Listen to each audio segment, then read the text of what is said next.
Da da da da da da da. Ba ba ba ba ba. Back by popular demand. I got 2 votes and 10. There were 0 against me. That makes it a popular vote. Da, da, da, Not da, da, really. da. Okay. Yeah, well, there you go. First of all, welcome again to Yelling at Gaseous Anomalies. I'm your host, Matt Ross, and I'm here with my co-host, Michael Co-host to Pontone. my captain. And I'd like to thank yes, and would like to thank those of you who voted. That's both of you, Brandon and Kara, for the very, very intense question. Should Mike keep singing, or should I use the canned music that I spent money on? But, We well, love there you, you Kara. go. Don't default us. The two of you have it. But also, you did say use both, so later Yes. we will. But anyway, welcome again to Yelling at Gaseous Anomalies. How we doing tonight, Mike? Besides technical issues, as per Yes. usual, everything okay Astonishing. with you? Yes. No. Very, very good. For once, I'm going into the week not with with minimal Sunday scaries. So I'm hopeful that this will Well, not that's be a good. complete disaster of a week like every other week of my life. So we can pray. Well, you know what would probably help you is if you got some, maybe some mental health care from a guy on the Tantalus colony. What? Because tonight Yeah. we're visiting Dagger of the Mind. Yes. Actually, it's an interesting psychological sort of story. Did you get the Google blurb on it, or would you like me to entertain the kids with the story from the official press release from NBC from Here, 1966? you go ahead with that while I pull up the Google synopsis for Dagger of the Mind. By the way, it sounded a lot Sure. like you said Jagger of the Mind, which would have been an interesting. No, it's dead. No. Okay, I'm just saying. It wasn't Mick Jagger. Wasn't It would be a there, good but, solo I could have album. Probably jazzed up the. It will be all right. But it says an escapee from a penal colony on another planet triggers a USS Enterprise investigation of alleged maltreatment of prisoners in Dagger of the Mind on NBC's television network in color. Hey, by the way. apparently there was also a Columbo this is- episode in 1972 called Dagger of the Mind. Fascinating. Well, it is it is not like a made up phrase. It actually comes from the author, who was a big fan of Macbeth, talking about a dagger of the mind is in Macbeth. And I'm not a big Macbeth memorizer or reader. I assume you are deep into the lore of Shakespeare. You've read it all and you read it every day. Is that Well, right, Hamlet Mike? is my favorite, but I know Macbeth pretty well. There was a great adaptation of it by one of the Coen brothers, only one, a few years ago with Denzel as Macbeth. That thing rocked, man. High recommend for anyone who's down for a little culture and quite a bit of entertainment. Well, I might look into to that one. I mean, it's interesting as a concept. I find that it's difficult. Like all of us had to been forced to read it here in the U.S. To reading Shakespeare, I find it dense and tiresome. And for some odd reason, I had to do Julius Caesar twice. I do like that one actually, but here we are. We are heading towards a rehabilitation colony to treat the criminally insane. In boy. fact, yeah, I know I'm it's kind signing of up. weird as we see the plane. Yeah, I think we both could use it after what we do during the week. But it's interesting how Kirk is in love with the idea and saying he's in love with Dr. Adams, or at least what he's done with the rehabilitation system. Oh yeah, even Sorry. your dogs are excited by it. Oh boy! Um, Excuse me, everyone. But yeah, the rehabilitation colonies are now more like resorts. And Bones comments that it's a cage is a cage. But it actually really first starts off where they're trying to beam down drugs, and the putz of the guy inside forgets that he has to ask permission to beam it down. And we get our stuff coming on up with a box not marked top secret, do not open, which is actually going to someplace interesting. It's going to the penal research group in Stockholm, I guess for Stockholm Syndrome or something like that. I thought that entire little sequence where they're beaming up, Kirk reprimanding the guy, and I actually kind of thought that was very interesting. It felt like a real life moment on a Yeah. ship. Any thoughts of that, or did you Yeah. think it was too TV cliche? Or No, I thought it was good. I liked a little, I always like things that represent the naval capacity of the ship. And, Captain coming in, giving little pointers, light reprimand, moving on. Good leader, obviously. Yeah, by the way, I am confused about a number of different things. Do we explain how the doctor got in, like escaped and got into that box? And also, what was supposed to be in the box? What's in the box? You know what? It's stuff for Stockholm. Maybe it would, maybe it was, cookies. I have no idea, but it is a good question. How did he get inside the box? Who allowed him to do that? Maybe he distracted people, or he was distracted, or someone just wasn't really paying attention. Maybe it was he snuck in there in advance. You have to use your own imagination as how he could get in there, considering that it's a highly secure environment. He's wearing a gas mask of some sort, so he knew he was going to be in there a while. So I would assert he was there for a bit, and the facility's own security systems just were not able to find him because they weren't looking. But then, of course, he attacks the transporter chief when he comes on out, and when we come back from the commercial, I also like the crazed look the guy has. I think that's actually one of the more interesting things in this, because that actor does come back later in another Star Trek episode called The Omega Glory. That is Morgan Woodward, who usually played like Western cowboys. I really enjoyed his performance. I think his performance really makes this entire episode and forms kind of like a B story. It's interesting that they suddenly you could see again that naval environment. Yeah, they're already doing security throughout the ship. They're locking down areas looking for the guy after being told that from the Tantalus colony the guy's escaped. It's kind of and made me feel like it was really there. Did you get that impression while you're walking around the Enterprise, or actually being taken around the Enterprise on this little adventure so far? May have an intruder aboard. All sections to alert position 3. Intruder aboard. Hey, you're from engineering. Bridge, section C, deck 14. So I think that we've already seen in the very few episodes that we've encountered better searches around the ship for missing or person of interest. I mean, we had the Salt Monster episode, we had Evil Kirk episode, and Salt Monster episode we saw weird stuff on a spaceship. We saw Sulu with the weird Venus flytraps. The hand plant. The hand plant. And right now, this episode is good, better than the last few nonsense nothing stories that we've watched.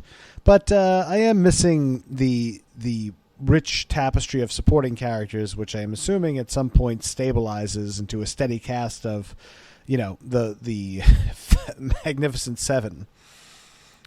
Yeah, well, the Robert Justman, the producer, was saying it cost him $850 an episode for James Doohan, so they were trying to cut corners, so they cut him out of several things. Same things with DeForest Kelley. They didn't play all 26 episodes. The only ones that were 26 episodes were Shatner and Nimoy, but of course they're the lead stars.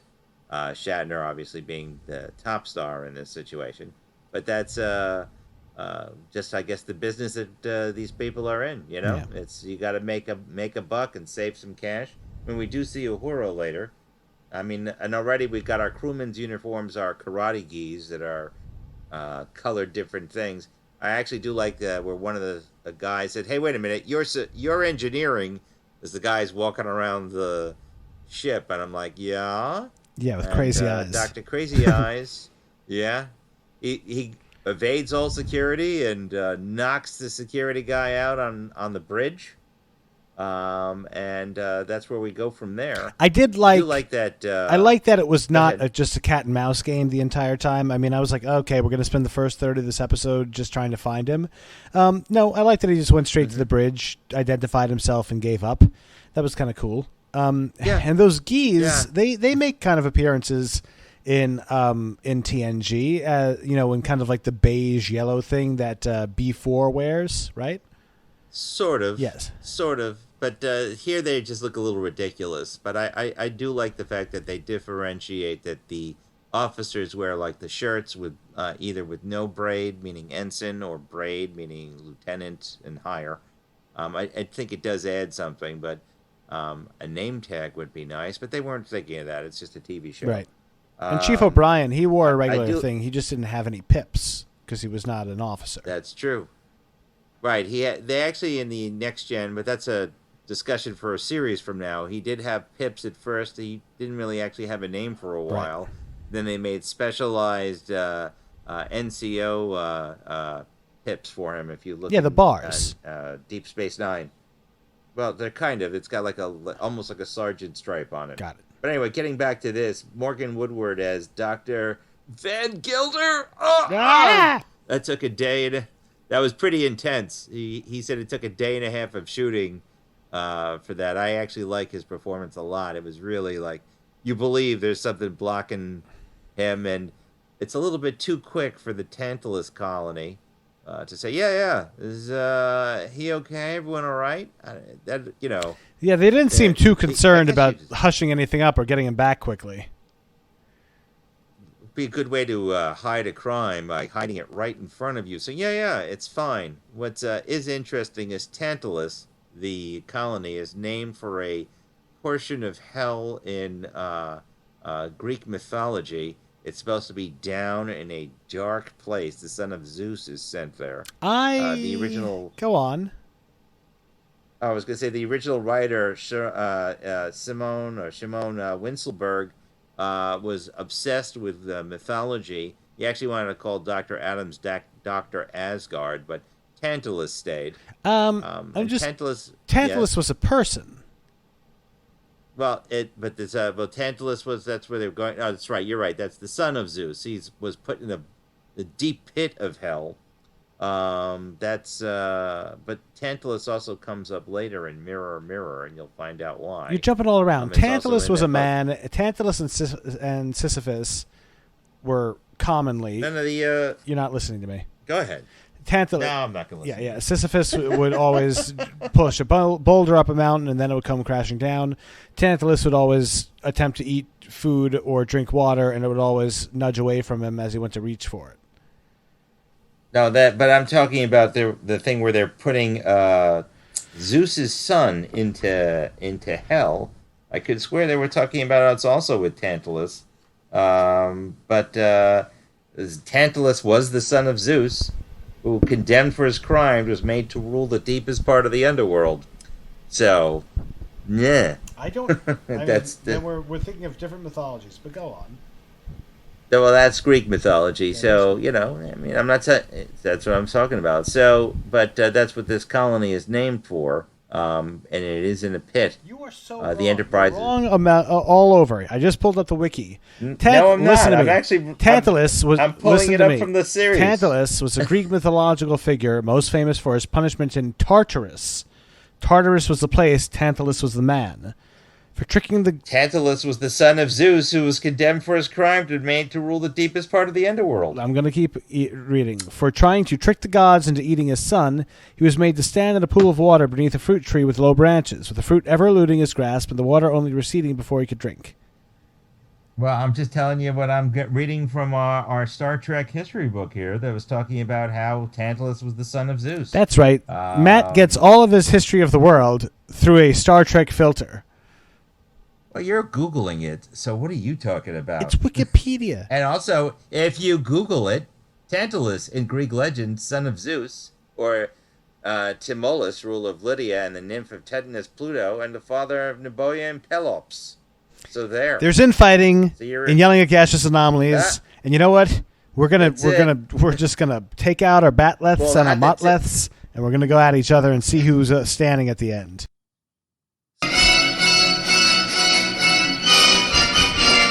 Through that, I'll shoot you with a phaser at distance. But that's coward's way. That's the way the writer without wrote honor. It. And I guess so, but I'd be alive, right? So I guess I'm a true Cardassian at heart. But Tantalus. I do love the Cardassians. So there you go. Right. So they get back to the colony, and they have to deliver Dr. Van Gelder, who's having a hard time dealing with being taken back. What I found interesting is that McCoy comes to the bridge, basically calling BS on Dr. Adams, saying like, yeah, he just had an experiment. He just had a bad experiment. You should come back and, unless you know of someplace else better than our top-notch medical facility, to come back there. I did like the fact that there was a raised suspicion, and you could see also the conflict between McCoy and Kirk over regulations on having to do an investigation. Yeah, and I know that you said that this is pre-Federation, but it's like the very first time, Gene Roddenberry, he was always like, hey, we're going to be past humanity, is going to be essentially good and kind of a beacon of hope and humanitarianism for the rest of the universe. And listen, we're 10 episodes in, and already we've got 9 episodes in, and what do we see? We see that there are a section of humans who are not great, and it gives me a little bit, talking about Echoes of Future Trek, gives me a little bit of Section 31 vibes, just a tad of kind of covert humans doing wrong things, and also pop quiz hotshot. I can think of one instance again where a human-based penal colony is mentioned in Star Trek series. Do you have any idea where it is? Okay, that would be. It was mentioned in an episode of Deep Space Nine when Dr. Julian Bashir's parents come to DS9, and it's revealed that Dr. Julian Bashir is genetically modified, a la Noonien Khan. So. Yes, that's. But that wasn't a mental facility. No, you're not getting me. I'm not saying a mental facility. I said a penal colony, because at the end of that episode, the Federation gives the father 2 years in the penal colony in Australia. Yeah, but that's the same place where they had Tom Paris from Voyager. That's the same penal colony. So there you go. Oh, so yeah, and that episode with Voyager, I believe, predates the episode you're talking about, when they start to ruin the Bashir character in Deep Space Nine. Also, just as an interesting note, when we're getting back to Dagger of the Mind, they beam down the set that you see in the remastered version is different. The actual scene was a reusing of the Delta Vega matte painting from Where No Man Has Gone Before, but they took out some of the tanks. I like this version where it's like just an opening in the middle of nothing, getting on its way down to its pit to hell, so to speak, where it's express straight to hell. Good imagery. I also like Dr. Is that Helen a Frighteners Noel. reference? Right. Was that a Frighteners reference, by the way? No, it was actually more of an Aliens reference. The sure, we're expecting to hell, going down. That's right. Hudson, sir, he's Hicks. That's right. You have a question, Private? Anyway, did we meet our next character? We see Dr. Helen Noel, and she says, "You remember me?" It's actually an interesting thing is that Kirk is actually more professional here than she is. Obviously, she has the hots for Kirk, but he's like, listen, let's just do our job, shall we there? I found that kind of interesting because her entire character is like making moon eyes at him and pretty much anyone else. What did you think of Dr. Helen Noel? Cutie patootie, man. I mean, that's, again, they had some good casting on this show because these women are attractive by any time period standards. If she was on a show in 2024, people would be going gaga for her. I'm fascinated that the writers could not come up with anything other than a Christmas party, because it shows that they're writing this fast and loose. I'm sure that they said Christmas party ? We'll put something else in later, because how lame is that? And then they just, they just kept it. They just went to shoot it. So, yeah, I guess the Federation atheists are still having horny, drunk Christmas parties in the 23rd century. Nothing wrong with a corny, drunk party at any level, but I do like the fact that that we have her as a professional, a medical professional in this. I think that's actually kind of interesting. She has both specialties in psychology and penal rehabilitation, which is an odd character to have aboard a starship. I mean, I guess that they have a generalized knowledge, which is good. When they get down there and the door opens immediately to Dr. Adams, you see another TV regular over there. That is James Gregory, who you would know better from Barney Miller if you saw that later. The drunken, not really drunken, but kind of relaxed police inspector. I liked him, and you were commenting on the weird costume he had on. His gi, he had on a hand holding a dove and a sun. You were calling it the hippie vibe. What were you definitely looked like a cult? You know, it made me think of something that would have been imagery from Children of the New Dawn, from Mandy, or whatever the heck fire Charles Manson called his group. He didn't call it the Manson family, I think. I think he called it something else. Mm-hmm. But yeah, I mean, you know, this is the time, 1966? The dark side of the hippie movement is already starting to kind of rear its ugly head. And, you know, I mean, it's obvious what this is, right? It's mind control, not through an authoritarian, fascistic viewpoint, but from this kind of new age viewpoint of, oh no, we're only trying to help you. It's fine. You know, we're trying to make you better. We're trying to slough off all these negative feelings. So I am really fascinated that even back then, when the new age movement was so recent, they were, they were sloughing off against it. Now, by the way, did you, so you don't know what MK Ultra is? It doesn't ring a bell? I'm sorry. Which one? MK Ultra? You mean the marijuana derivative? No. MK Ultra was a top secret U.S. program which basically tried to make assassins. It was the concept that maybe you could give someone a tremendous amount of LSD and it would then make Ladder. them. Yes, kind of. Absolutely. Jacob's Ladder, Tim Robbins, great film. Danny Aiello, one of the best versions of an angel ever put to screen. So it was the concept that if we give them enough LSD, maybe that's the key to implanting post-hypnotic suggestion so you can have sleeper agents assassin. It didn't work. It just fried the brains. And in fact, Ted Kaczynski, I think, had some exposure to this, which is why he was so anti-authoritarian and anti-government and sent his letter bombs 30 years later. Anywho. But in the movie Jacob's Ladder, it means you get a job at the United States Postal Service. Go see Jacob's Ladder, everyone. It's a good one. Yeah, that's where it is. Oh, yes.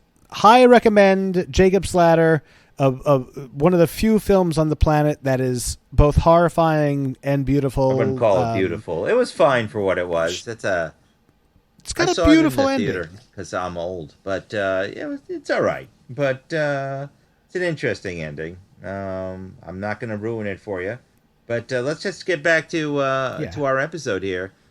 Dagger of the Mind. We meet our first inmate, Lethe. She's a little bit out of it, wouldn't you say? I love my work. Ah, Lethe, come in. Lethe, this is Captain Kirk and Dr. Helen Noel. Lethe came to us for rehabilitation and stayed on as a therapist, and a very good one, too, I might add. I love my work. I love it. I really love that when she comes on in.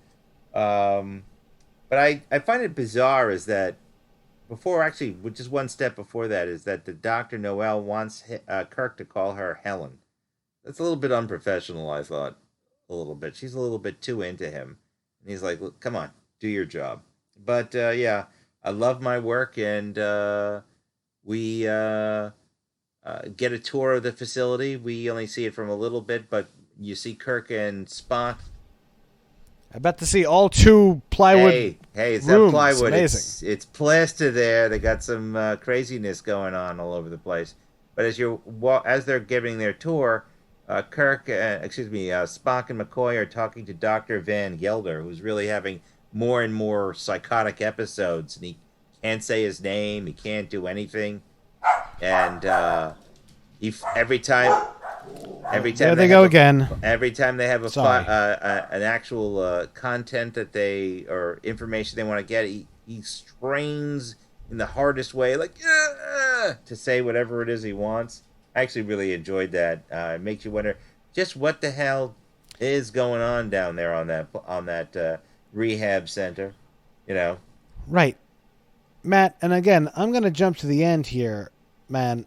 Once again, we've got, at least this time, we got a much more interesting premise that is not ignored. I mean, okay, we get this is a medical facility. They're doing these mind control experiments. Why? Well, that's the thing that caused some friction. The actual writer, who here is identified as S. Bard David, he actually changed his name to a pseudonym because he was getting pissed off at Gene Roddenberry. In fact, Gene Roddenberry saw the complaints of the writer, and I have this really well-written memo from Gene Roddenberry. I'll read it for you. Roddenberry scribbled across the writer's letter with 2 words, "Fuck him." So yeah, it went. They weren't too in love with him. Roddenberry actually hired this guy Winselberg because they needed writers. They couldn't write everything. He actually came from Voyage to the Bottom of the Sea and Lost in Space, which Roddenberry did not like. In fact, a lot of people didn't like it because it was too jokey and too kid-friendly. And gee whiz, a robot, which was the exact opposite of the concept of Star Trek. Roddenberry wanted to make an advanced humanistic approach to sci-fi. Lost in Space wanted to make Sunday night family time. So I think that's, Yeah, well, at least Lost in Space had some interesting things with explanations, man. Again, not really. We're Planet of the Vegetables. I give you Planet of the Vegetables. I looked in. I know Planet of the Vegetables, and in fact, I have watched that. I've watched the making of. I remember. Yeah, really, guys. You remember Dr. Smith getting flowers for the robot? Just I don't know. Listen. Okay. The producer went to the writers and was like, "I read the script. What the hell is this?" And the writer was like, "I'm having very bad writer's block. You either do this or you got a new writer because I don't have anything else." And so they did it. And if you look at that episode, at certain times throughout the episode, the actors turn away and cover their mouths because they're laughing. They're breaking.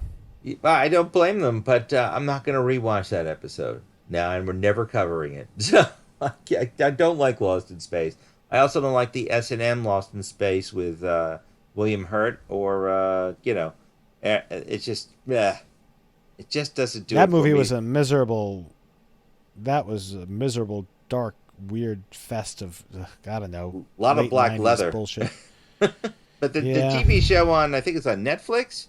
I think that's they had the Lost in Space there.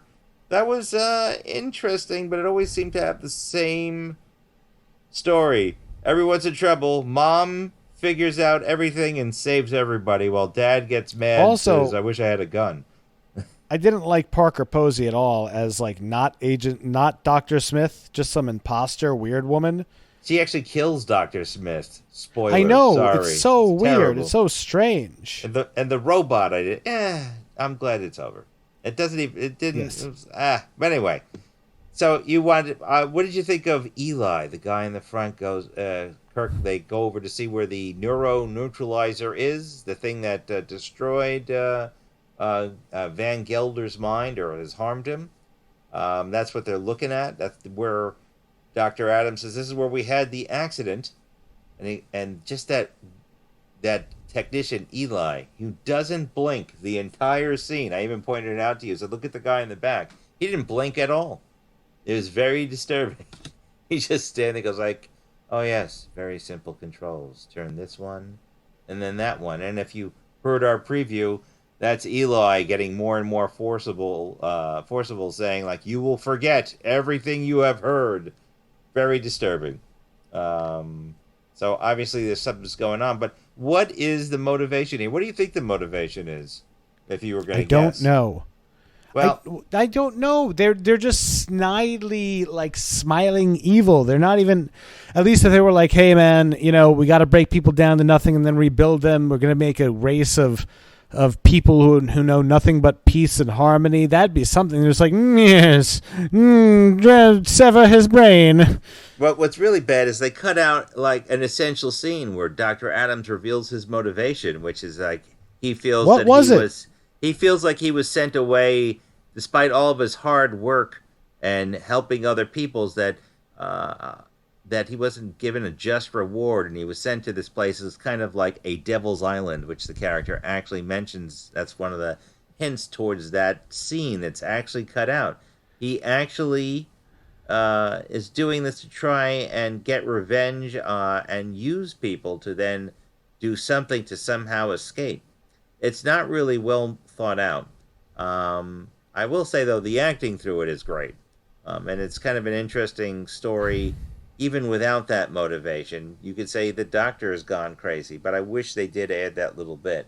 But in the meantime, you find the doctor can squeeze through ducks. You see that she has the hots for Kirk by making him have a more of a sexual, romantic relationship from that Christmas party, even though nothing happened. I thought that was kind of interesting overall. Did you have any thoughts as to that? Or could you live with the fact that you weren't given an answer?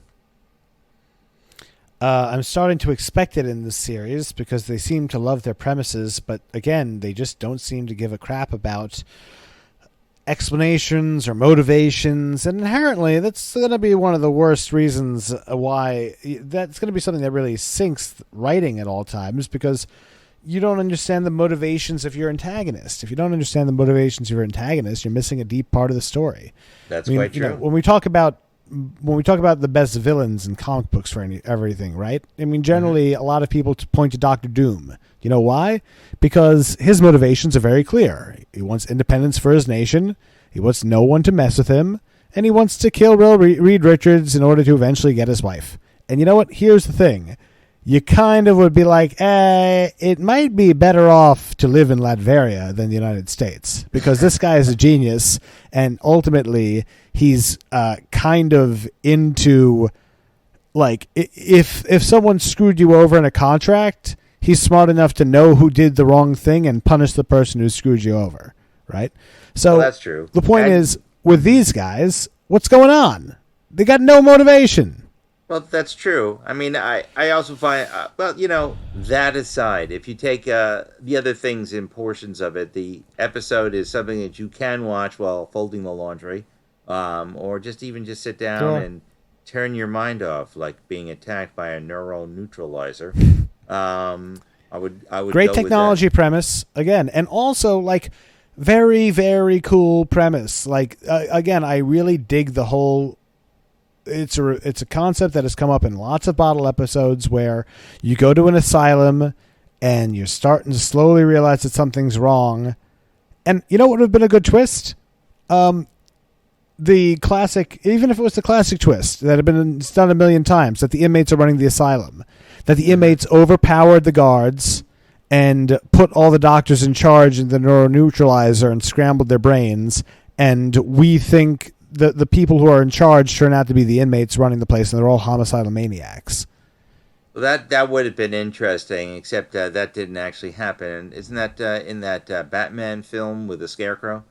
No, there's a really good Tales from the Crypt episode with John Lovitz where that happened. Yeah, with his wife, Morgan Fairchild, whom he married. But, that's when it's actually the liar on Saturday Night Live. But I also I do find it interesting that the doctor is able to torture Kirk with that device and make him, I like that scene where Shatner's actually laughing like he's losing his mind. I thought that was pretty well done. But the most important part of there is one thing out of this entire episode that's most important, is we have the beginnings of the Vulcan mind meld. So yes, that is the big old amazing thing. Yes. It was interesting to watch how it was done, and Spock assuring McCoy that he's not going to affect him. It doesn't work that way. It's by touch. And he's able to pull out of Dr. Van Gelder the suppressed memories of what's actually going on. And unlike what Dr. Noel sees, it is a chamber of horrors down there. that Dr. Adams is doing this again, though. The motivation, like you said, there is none. I think that extra scene would have added just a little bit to it. It's like 3/4 of a story, but it's a little bit. It is very incomplete. Yep. But I do love the introduction of the mind meld. I can't believe that it wasn't Roddenberry. It's such a genius idea, and it reminds me of kind of like, the concept between like low magic and high magic, right? In fantasy writing, like, Harry Potter is high magic. You can make food appear from anywhere. You can kill people with a single curse. And George R. R. Martin commented, that's difficult because then it's like, well, why isn't everyone using that all the time for everything? And then low magic is what you have in Lord of the Rings or Game of Thrones, where, Gandalf might be able to create some light and he might be able to talk to an eagle. But, when the stuff goes down, he takes the sword out like anyone else. Yeah, why couldn't they just fly an eagle to the volcano? They've talked about that many times. I know. The Eye of Sauron would have seen it coming, and they would have had enough resources with the bullshit. Nazgul's fell beasts. Okay, whatever. To take them down. They had to go in stealthily. Stealth eagles. Whatever. Well, anyway, the point is, I do like what I'm trying to say is that I like the concept that it was. They were like, okay, this character is going to be telepathic, but they were like, and it's going to be a gentle telepathy. It's going to be you have to get right up to someone, and you have to essentially have them cooperating with you in order to do it. We have seen a forced mind meld though in Star Trek Undiscovered Country, and it was pretty rapey. Yeah, that is very rapey. This one, it was like the first time they've done. I actually liked it.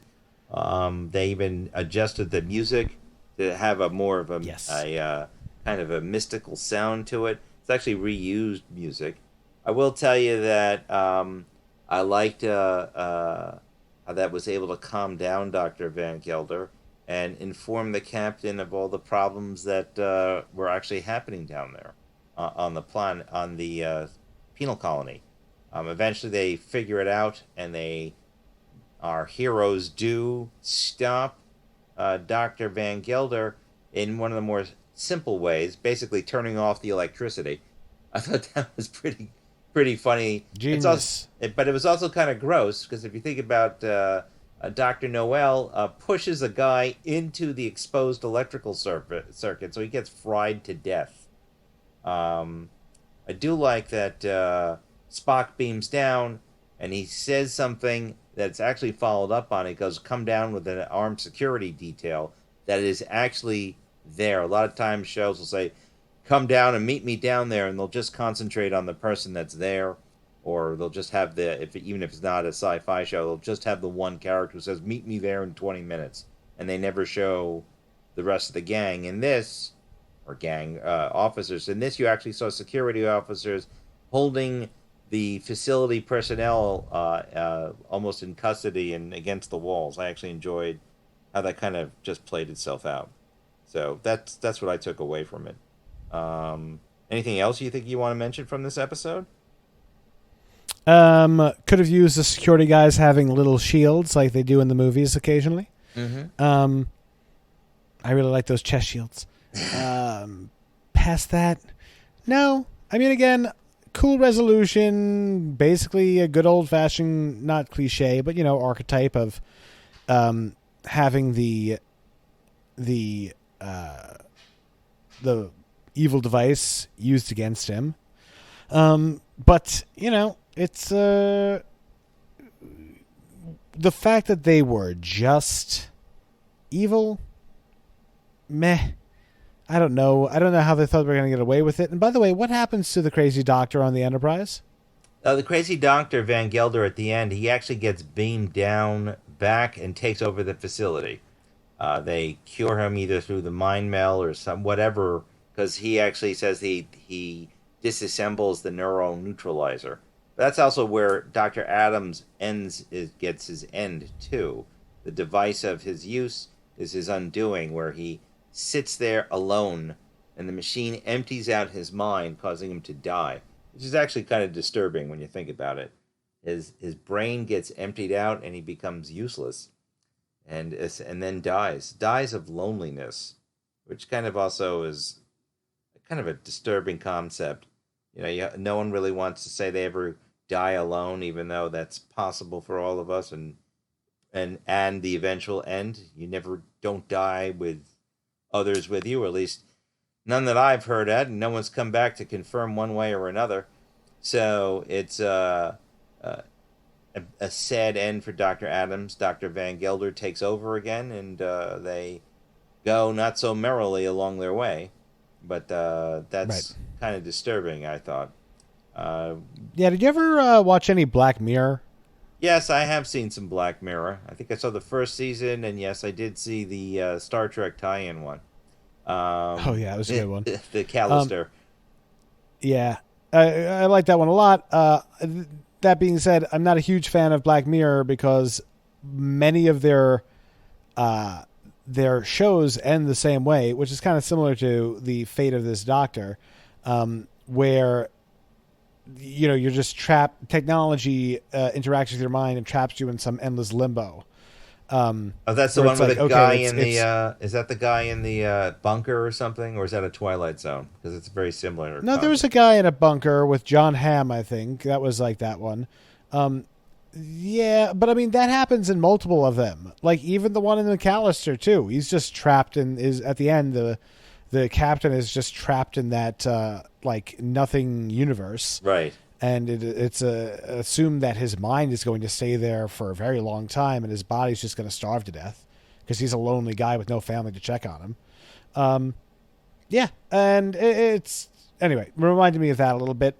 But listen, I liked a lot of it. Like you said, great opening, great premise, moved along at a good pace, didn't spin its wheels too much. Just needed, like you said, just one line, literally one line. I'm doing this because blank. Well, can't have everything. I will tell you though, it's still incomplete. The director, McEvedy, he says I don't remember liking this show a hell of a lot when they asked him about it, and just also in a quip in 2013, Morgan Woodward, which is Dr. Van Gelder, says, "My mind was made a vacuum by that neural neutralizer, and I've never recovered." So he pretends he doesn't remember it, but obviously he does. I think that's actually kind of humorous. The only one thing I will tell you, the person who was most upset about this episode was Grace Lee Whitney. She was saying, "There's Dr. Helen Noel. That's supposed to be me. I'm supposed to be in there." And in fact, it originally was written for Yeoman Rand. But the writers and Roddenberry said, well, wouldn't it make more sense to have someone with medical knowledge to go down as opposed to the captain's assistant? And that's why she What happened, and where was the Nurse Chapel? Nurse Chapel is, I don't know, maybe she's, cleaning the shuttlecraft. I can't tell you where she is. Each one of these people costs money, and this series was consistently and regularly underfunded, so they had to cut corners as much as they could and reuse whatever. You'll actually see the plaid pants of the inmates used again and several other things, but still, you could still believe it's an actual place. But that's basically it. Do you have anything you want to else add to this? Like what your WTF moment is on this one? Or WTF moment? It's a pretty straightforward episode. I guess just the crazy eyes. It wasn't a very bad... It wasn't a WTF. I don't know. I guess the Christmas party. It's like, Christmas party, come on. Yeah, but, I think it's ridiculous that the doctor really wanted to put in that she wanted to have a fling with the cap, and he's like, yeah, keep it moving. I actually found that, again, everyone says that Kirk is a horn dog and will touch everything. That I would like to say is mainly from J.J. Abrams things and misinterpreting of the Orion slave girls, which isn't Captain Kirk, by the way. That's Captain Pike. But not only that, they're basically just the main thing is that they they're all about the women are into him. That's what they seem to forget, and hence they believe that he's some sort of girl crazy. Mm-hmm. Yeah, Lothario. Like, no, he's just an attractive guy. you know what? I will tell you, there is another thing that's funny is that there's a really good parody, and you can find it on YouTube. Basically, South Park made an episode called "Roger Ebert Should Lay Off the Fatty Foods," which spoofs this show. It's actually really worth it to see. I mean, it's almost a scene-by-scene thing where they meet Dr. Adams at the planetarium, and I'm going to put some of those quotes throughout this episode. Hey, who are you? Little Missy here runs the big projector for us. I love my work. But it's actually pretty funny to listen to it. And don't worry, Mommy and Daddy aren't fighting. I get to be Mommy. But thank you. Sure. Thank you. That's fine with me. All right. So you can take care of the kids, and I'm just going to go out and hang out with the guys. We'll do 1950s and 60s, Mommy and Daddy. So make yes, dinner sir. for me and get my martini set. Anyway, that's the way it is on this ship right here. Anyway, I think that's does it all for us on this episode of Yelling at Gaseous Anomalies. We'll see you coming up next on the next episode, which is the Corbomite Maneuver. It's something I've been looking forward to. And it's one of the best episodes of Star Trek out of all of Star Trek. And I'm really looking forward to that. And I hope you join us. Mike, live long and prosper. Had a great time despite the technical difficulties. Sorry that it was away for a week. That was my fault. And yes, Matt, thank you as always. Keeping me on track, giving me the good insight into these, and taking me on the journey through time and space. That is Star Trek: The Original Series. We forgot to do a rating. I'm going to rate this so far as a 6 out of 10. Would have been a 7 out of 10, but for the fact that there was no explanation, and that's like the 4th episode in a row where there's a premise and no explanation, which I'm starting to get a little salty about. Well, I'm gonna have to agree with you. I'm gonna give it also a 6 out of 10 for very much the same reasons. So yeah, I will say though that from now on we're gonna see an upward climb on the stories, well, especially with the next one, the Corbomite Maneuver. Yeah, it's always a good time. I like to keep you on track. And, well, I hope you all join us next time. Again, remember, if you like what we're doing here and you have any questions or anything, feel free to email us at yellingatgas@gmail.com or find us on our Facebook page. That's right, our Facebook page. And we'll see you next time at Yelling at Gaseous Anomalies. Take care, everyone. Live long and prosper.